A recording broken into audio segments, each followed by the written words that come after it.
What are we talking about today? We're talking about I hear I'm a male fly on the wall. Dating post 50. What women need to know, because you and Sandy are in the trenches. I mean, you're not in the trenches like you're single, and but you work with women. Yeah, So, well, and I went through all that, and you went through it. Yeah, I went through it. I've coached my friends through it. We certainly produced lots of programming on it.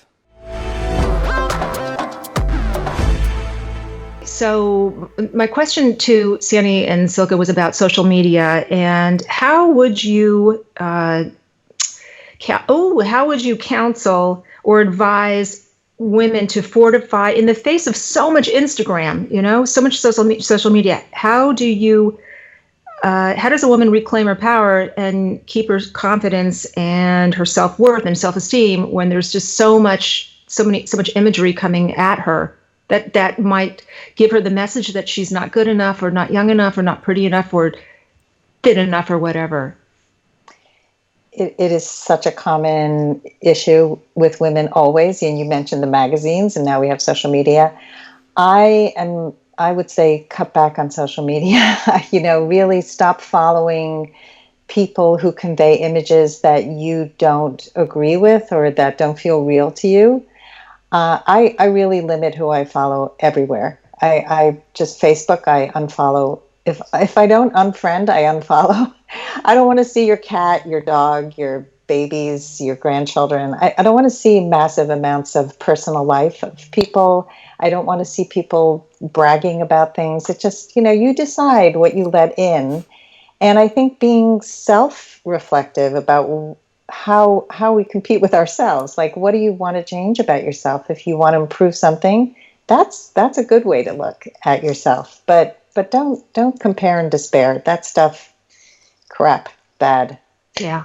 Yeah, no, I agree. And I think that the trend, it's interesting. I go to this mastermind group once a month. And this past weekend, we had, it was just women from the mastermind group, which was the first time that they've done that.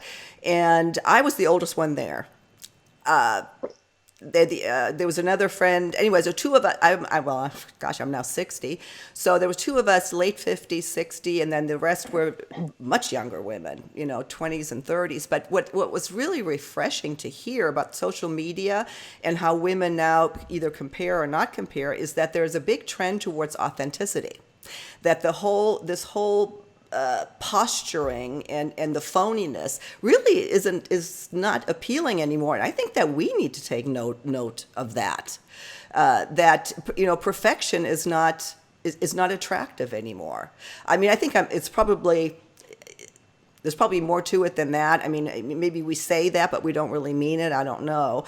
But I like the fact that women are starting to think that way. That you got to find yourself and your authentic self and love yourself, as silly and trite as that may sound. No, it's true. I just want to say something about the authenticity, because it's actually swung the other way with the authenticity. It's like, let me tell you about all my wounds and the struggles I'm going through, and I'm being authentic, and I'm like, I don't want to hear this.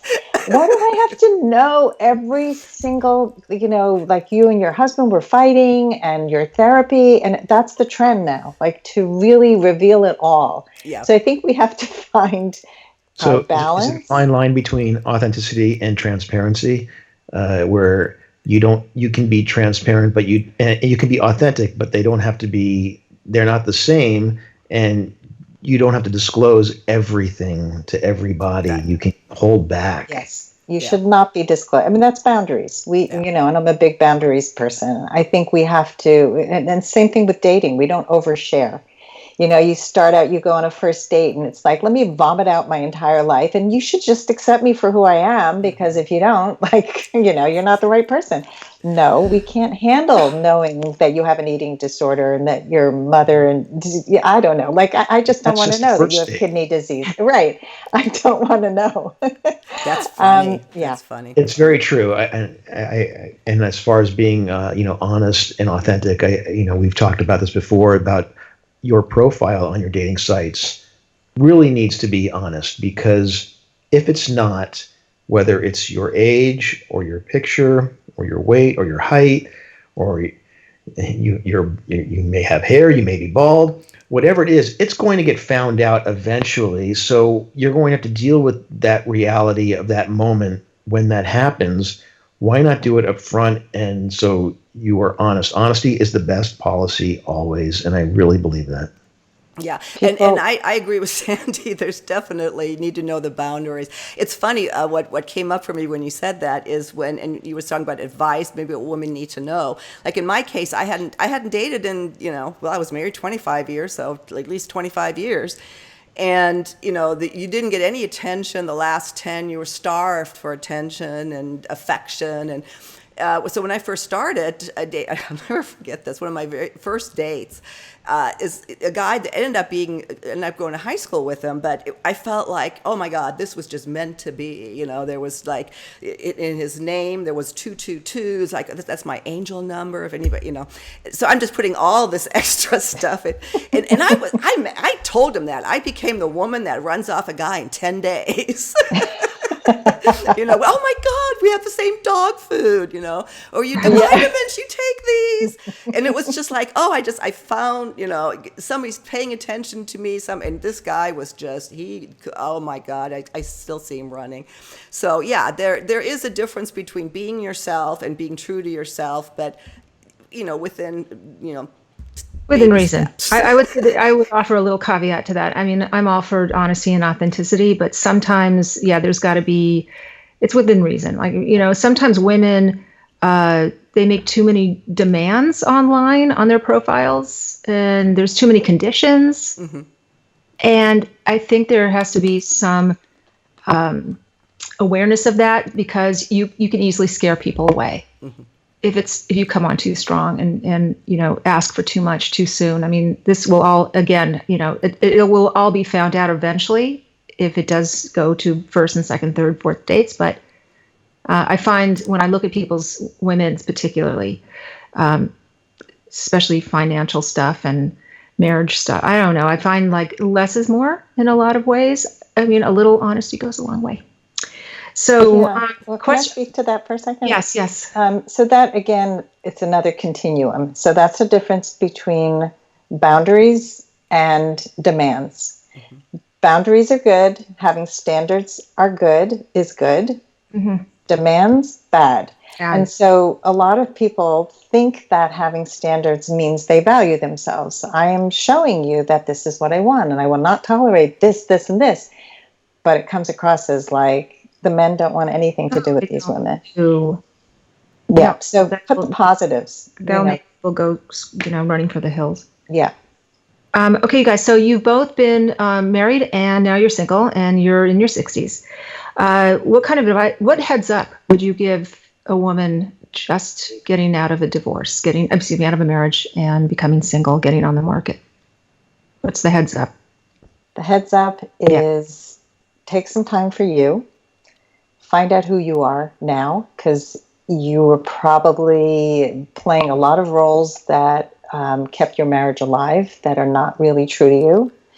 I know that was true for me. And for me, I had children who were in their teens, and so I needed to make sure they were emotionally stable before I brought a man into their life. And I took 2 years before I dated. I'm not saying what I did is the way everybody should do it, but I do think taking a break, figure out where you want to go. What do you have hobbies that you neglected?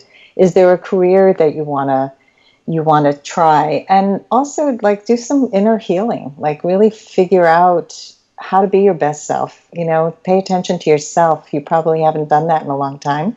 Mm-hmm. Those are a couple. Yeah. Yeah. Well, I certainly would agree with that. The reason that your marriage broke up was the fault of both of you. It's not always. So whatever your contribution to it is, make sure that you address that before you take it into a different relationship, because you're always bringing yourself to another relationship. So that's very, that's, again, I love Sandy's advice. She's just so like, she has the greatest, and she can encapsulate it. Like what for me, what came up when you asked that question is, what heads up. And to me, what the thing is your body. If you've been in a relationship where you haven't used your body, oh my God, you got to know your body again, because you may not know. See, I'm being facetious somewhat, but also incredibly serious. It was shocking to me what happened to I can say vagina, right? Yes. Yeah. Say it. Say it. Shocked. Use it. Say it. Because if you don't say it, show it. Whatever. if you don't say it, we will. I was absolutely shocked, and while I say that somewhat facetiously, that is so important, and that's when I found some incredible people that taught me about sexual health. I've had lots of them on the program, but that is something that can change your whole entire life, because I mean, if you're going to live your life to the fullest after 50, the physical side of it is a big part of that, and I would advise everybody to not discount that.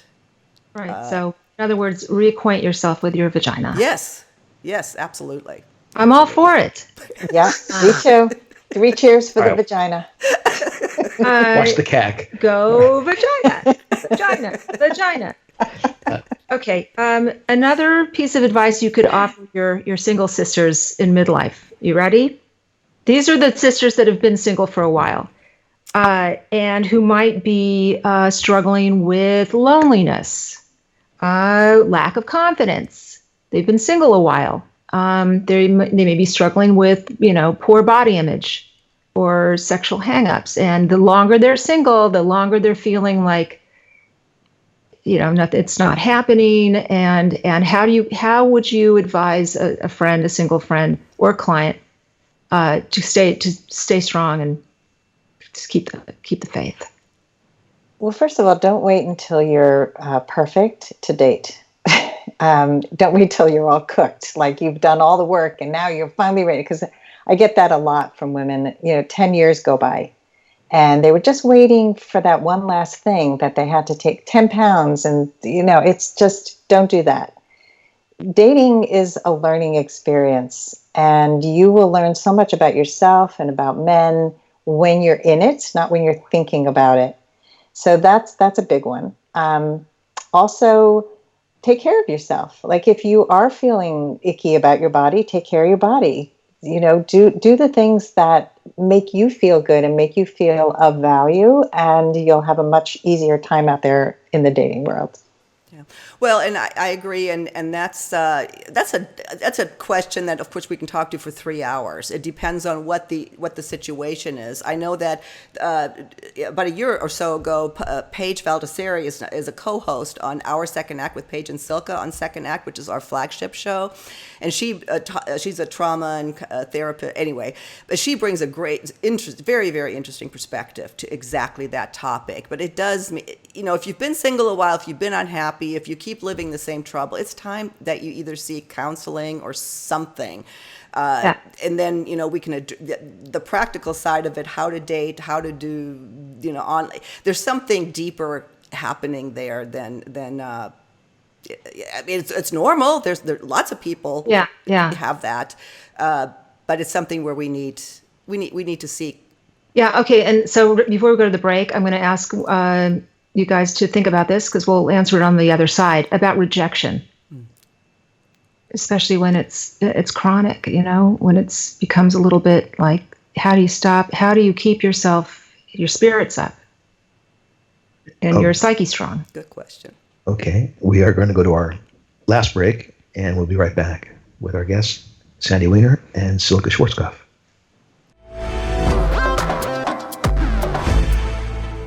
That was part 3 of Done Being Single with Trevor and Robbie. Sure had a lot of fun being on the show. I will link to the audio version on voiceamerica.com, as well as to our other segments, the video segments. So see you next time on part 4. Bye.